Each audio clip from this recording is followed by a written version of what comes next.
இன்றைக்கி ஒரு dissection video பற்றி தான் பார்க்க போகிறோம். இந்த பூ எல்லாருக்கும் ரொம்ப தெரிஞ்ச பூவாக தான் இருக்கும். மேக்ஸிமம் இப்போ பார்த்தீங்கன்னா ஹைவேலலாம் போகும்போது சைடில் வந்து நிறைய இடத்துல வந்து இந்த பூவை வந்து வச்சு விட்ருக்கதை பார்த்துருப்பீங்க. அப்புறம் கோயில் போகக்கூடியவங்களாக இருந்தீங்க அப்படின்னா அங்கேயும் வந்து இதை வந்து மாலையாக கட்டி போட்டிருப்பாங்க.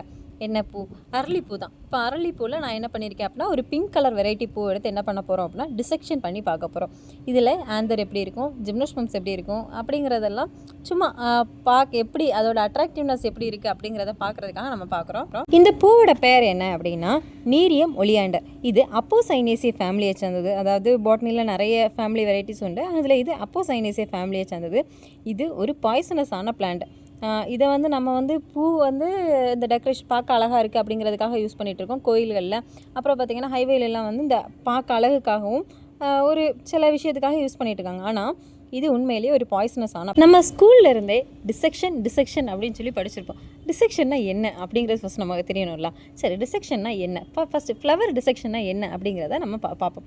அதாவது இப்போ நம்ம ஸ்கூலில் சயின்ஸ் எக்ஸ்பெரிமெண்ட் எல்லாம் பண்ணுவோம்ல, கையை வச்சு ஒரு திங்ஸ் எடுத்து நம்ம அந்த பொருள் ஒரு பீக்கருக்குள்ளேயோ ஒரு கோனிக்கல் ஃப்ளாஸ்க்குள்ளேயோ போட்டு ஒரு எக்ஸ்பெரிமெண்ட் பண்ணுறோம்ல, இதே போல் பிளான்ட்டை நம்ம கையால் எடுக்கணும். ஃபஸ்ட்டு ஒரு பிளான்ட்டை கையால் எடுத்து இதுதான் இந்த பிளான்ட். ஃபார் எக்ஸாம்பிள் செம்பருத்தி பூ எடுக்கிறோம், இல்லை இப்போ நம்ம இந்த அரளிப்பூ எடுக்கிறோம் அப்படின்னா அரளிப்பூவை ஒரு பிள்ளைங்களோட கையில் கொடுத்து இதை ஐடென்டிஃபை பண்ண சொல்லணும். இதுதான் இது அரளிப்பூ அப்படிங்கிறத ஐடென்டிஃபை பண்ண சொல்லணும். அப்போ ஐடென்டிஃபை பண்ணும்போது இதுதான் அரளி அப்படிங்கிற விஷயம் தெரியும். ஃபஸ்ட்டு டிசெக்ஷனோட மெயின் ப்ராசஸ் இது அப்படின்னா இதுதான். அவங்க என்ன பிளான்ட் அப்படிங்கிறத ஐடென்டிஃபை பண்ணணும். இப்போது ஸ்கூல்லலாம் பார்த்தீங்க அப்படின்னா 11th 12th பாட்னி கண்டிப்பாக ப்ராக்டிக்கல் இருக்குது. அதே போல் ஸ்கூலில் அந்த 10th பிள்ளைங்களுக்கு இந்த ஹைபிஸ்கஸ் டிசெக்ஷன் இருக்கும் அப்படின்னு நினைக்கிறேன். இப்போது இது மெயினாக எதுக்காக கொடுக்குறாங்க, அந்த பிளான்ட்டை பற்றி பிள்ளைங்களுக்கு கண்டிப்பாக தெரிஞ்சுக்கணும். பிளான்ட் இல்லை அப்படின்னா இந்த வேர்ல்டே இல்லை அப்படிங்கிற ஃபார்மெட்டில் தான் இருக்கும். ஸோ அப்போ பிளான்ட்டை பற்றி தெரிஞ்சுக்கணும். இப்போ டிசெக்ஷனில் மெயினான விஷயங்கள் என்னென்ன அப்படின்னா ஃபஸ்ட்டு ஒரு பிளான்ட் எடுத்து நான் ஃபஸ்ட் சொன்ன மாதிரி பிளான்ட்டை ஐடென்டிஃபை பண்ணணும். இதுதான் இந்த செடி அப்படிங்கிறத ஐடென்டிஃபை பண்ணணும். ஐடென்டிஃபை பண்ணி முடிச்சதுக்கு பிறகு அதில் இருக்கக்கூடிய செப்பல்ஸ் என்ன பண்ணணும் அப்படின்னா பிரித்து எடுக்கணும். அதாவது நம்ம கீழே அந்த காம்புன்னு சொல்லுவோம்ல, அந்த செம்பருத்தி பூலெல்லாம் பார்த்தீங்க அப்படின்னா இந்த ஒரு கப்பு மாதிரி இருக்கும். அதை நம்ம அப்படியே திருகி எடுத்தோம் அப்படின்னா வெளியே வரும். அதை செப்பல் அப்படின்னு சொல்லுவோம். அந்த செப்பலை வந்து என்ன பண்ணணும் அப்படின்னா பிள்ளைங்க ஐடென்டிஃபை பண்ணி அந்த செப்பலை தனியாக பிரித்து எடுக்கணும். இது செப்பல் வந்து தனித்தனியாக இருந்துச்சு அப்படின்னா அது செப்பல் அப்படின்னு சொல்லுவோம். அது மொத்தமாக சேர்த்து குரூப்பாக இருந்து அப்படின்னா அது என்னென்னு சொல்லுவோம்னா கேலிக்ஸ் அப்படின்னு சொல்லுவோம். அதை ஃபஸ்ட்டு என்ன பண்ணணும் அப்படின்னா ஃபஸ்ட்டு செப்பலை தனியாக பிரித்து எடுத்து வைக்கணும். தென் கேலிக்ஸை தனியாக பிரித்து எடுத்து வைக்கணும். அடுத்த ப்ராசஸ் என்னது அப்படின்னா பெட்டல்ஸ் அப்படின்னா நம்ம அந்த கலராக இருக்கும்ல, இப்போ பூக்கள் வந்து நல்ல கலராக இருக்கும். செம்பருத்தி பூ எடுத்துக்கிட்டிங்க, இப்போ நான் கையில் வச்சுருக்கக்கூடிய பூ கூட என்ன கலரில் இருக்குது, அந்த ஒரு பிங்க் கலரில் இருக்குது அப்படி தானே. இந்த பிங்க் கலரில் இருக்கக்கூடிய இந்த கலரை தான் நம்ம என்னென்னு சொல்லுவோம் அப்படின்னா பெட்டல். கலராக இருக்கக்கூடிய பார்ட்டை தான் நம்ம என்னென்னு சொல்லுவோம்னா பெட்டல் அப்படின்னு சொல்லுவோம். இதில் பெட்டல் தனியாக இருந்துச்சு அப்படின்னா பெட்டல், இது மொத்தமாக சேர்த்து அது அஞ்சு இதழ்களையும் சேர்த்து நம்ம சொன்னோம் அப்படின்னா அதை கொரலா அப்படின்னு சொல்லுவோம். நெக்ஸ்ட்டு பார்த்திங்க அப்படின்னா அந்த பிளான்ட் அந்த ஃப்ளவருக்குள்ளே இருக்கக்கூடிய ஸ்டேமனை ஐடென்டிஃபை பண்ணோம். ஸ்டேமன் வந்து இதில் பிளான்ட்டில் மேல் ரீப்ரொடக்டிவ் பார்ட் அப்படின்னு சொல்லுவோம். அந்த ஸ்டேமனுக்குள்ளே பார்த்தோம் அப்படின்னா ஒரு குட்டியோடு காம்பு மாதிரி ஃபிலமெண்ட், மேலே யார் இருப்பாங்கன்னா ஆந்தர் இருப்பாங்க. அதையும் என்ன பண்ணோம் பிள்ளைங்க ஐடென்டிஃபை பண்ண தெரியும். எதுக்காக அப்படின்னா ஒவ்வொரு பிளான்ட்லேயும் ஒவ்வொரு வெரைட்டி ஆஃப் ஸ்டேமன் ஆந்தர்ஸ் எல்லாம் இருக்கும். நான் இந்த வீடியோட கடைசியில் நான் உங்களுக்கு காமிக்கிறேன் இந்த ஸ்டேமன் எப்படி இருக்கும், ஆந்திர எப்படி இருக்கும் அப்படிங்கிற விஷயத்த காமிக்கிறேன். நெக்ஸ்ட்டு ஆந்திர தனியாக எடுத்து வைக்கணும்.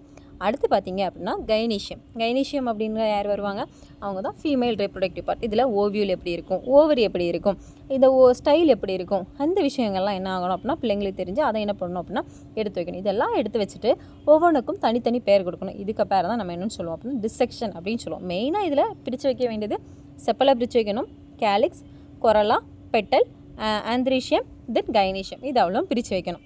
சரி, இப்போது என்கிட்ட இருந்த அரளிப்பூ எப்படி டிசெக்ட் பண்ணி வைக்கலாம் அப்படிங்கிறத நான் காமிக்கிறேன். இப்போ பாருங்கள், நான் ஆல்ரெடி உங்களுக்கு தெரியும், நான் வீடியோவில் காமிச்சு தான் நான் ஒவ்வொன்றையும் டிசெக்ட் பண்ணி வச்சேன். ஆனால் எப்படி இந்த ப்ரொசீஜர் வேல அரேஞ்ச் பண்ணணும் அப்படிங்கிறத நான் வந்து ஸ்டெப் பை ஸ்டெப்பாக வந்து சொல்கிறேன். ஒரு ஃபுல்லான ஃப்ளவரை எடுத்து வச்சுக்கலாம். அதாவது இருந்தது அப்படின்னு நம்ம என்ன பண்ணலாம் அப்படின்னா ஒரு ஃபுல் ஃப்ளவரை எடுத்து வச்சுக்கலாம். அது பக்கத்தில் கேலிக்ஸ், இப்போ நான் எடுத்து வச்சுருக்கேன் பார்த்தீங்களா, இதே போல் கேலிக்ஸ் எடுத்து வைக்கணும். நெக்ஸ்ட்டு கொரலாவை என்ன பண்ணணும் அப்படின்னா சென்டரில் லைட்டாக கீறி என்ன பண்ணணும், இது வந்து ஒரு ஃபியூஸ்டான கொரலா, ஸோ அதனால் சென்டரில் கீறி வைக்கணும்.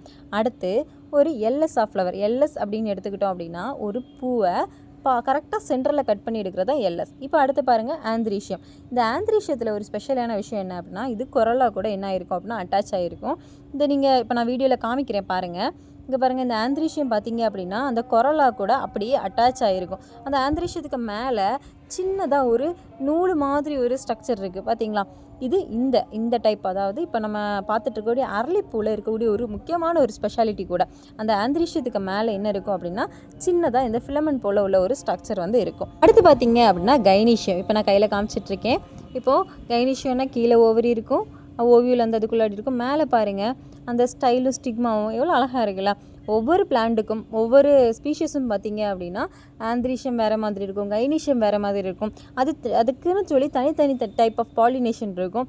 ஸோ இது நம்ம படிக்கும்போது இன்னும் நல்லா இருக்கும். ஸோ இந்த வீடியோ உங்களுக்கு பிடிச்சிருந்தா லைக் பண்ணுங்கள், ஷேர் பண்ணுங்கள், கமெண்ட் பண்ணுங்கள், மறக்காமல் சப்ஸ்கிரைப் பண்ணுங்கள். தேங்க்யூ ஃபார் வாட்சிங்.